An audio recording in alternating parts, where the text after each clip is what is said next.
Morning everyone, class 9 student. We are going to start question answers of chapter number 13, why do we fall ill. First question is, state any two conditions essential for good health. What are the two conditions that are very essential for maintaining good health? First one is the availability of balance and sufficient food. Availability of balance food is very much necessary for maintaining the good health. Next one is clean surrounding for living, means hygienic condition for living. These conditions are very necessary for maintaining the good health. Second question is, state any two condition essential for being free of diseases. बीमारियां कम से कम फैलें. So what are the two essential condition for free of diseases? First condition is hygienic living condition. Hygienic living conditions होंगी, then it will be free from diseases. The livings will be free from diseases. Access to balance diet खानी चाहिए. Maintenance of personal and domestic hygiene and proper exercise and rest are very essential for being free of diseases. Very common question. Next are the answer to the above question necessary the same or different. Y?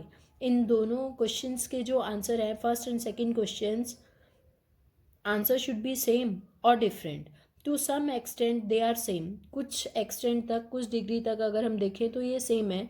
Because if essential conditions are maintain, अगर essential condition maintain होंगी good health की, then we are free from diseases. There would be less chances of contracting a diseases. We can also say they are different but interconnected. The questions are different but these questions are very interconnected. This is because health क्या होता है? I told you earlier also the definition of health. Health is a state of physical, mental and social well-being. This is the definition of health. But being diseases free does not make a person healthy. Diseases free का मतलब ये नहीं है means that person is healthy. Next fourth question is, list any three reasons why you would think that you are sick and ought to see a doctor. If only one of these symptoms were present, would you still go to doctor? Why or why not? The three reasons of feeling sick may be cough, cold, fever. कुछ भी हो सकता है. This may be due to some infection. और cough, cold, fever क्यों होगा? कुछ infection की वजह से. So proper diagnosis and treatment is required. Proper उसको diagnose करना और proper treatment is very much essential. Next, if only of these symptoms, maybe fever, cold or cough, were present, that could be visit to a doctor. I would visit to a doctor. अगर ये तुम्हें symptoms होंगे, that is cough, cold and fever, definitely you will visit a doctor. इसलिए जाओगे doctor के पास. This is because if any untreated diseases, अगर इसको नेग्लिजेंस करोगे, हल्के में लोगे या ध्यान नहीं दोगे, इस फीवर में, कफ या कोल्ड में, अनट्रीटेड डिजीजेस कैन स्प्रेड, और ज़्यादा फैल जाएगी, more and make the body weak, और ज़्यादा वीक बना देगी आपकी बॉडी को. Hence a minor system should be treated until it is cured completely. So minor problem को भी, जो भी प्रॉब्लम है आपकी बॉडी में, either it will be minor also, it should be treated in a regular way. Next question is, in which of the following case do you think the long term effect on your health are likely to be most unpleasant? If you get jaundice, if you get lice or if you get acne. Why? किसका long term effect है और किसका most unpleasant effect है? jaundice कहाँ attack करता है? jaundice can cause long term serious effect on your body. jaundice की वजह से long term effect पड़ता है आपकी हेल्थ पे. This is because in case of jaundice के केस में लिवर पे अटैक होता है, your liver get affected.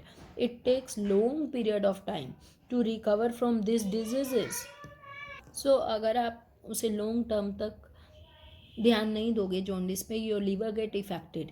It takes very long period of time to recover from this diseases. उस टाइम पे जॉन्डिस के केस में अगर आप उसे अनदेखा करेंगे, it takes very long period of time and it require proper rest and meditation. Medication की भी, मेडिसिन की भी ज़रूरत है. Where as removal of lice and acne treatment are short term problem.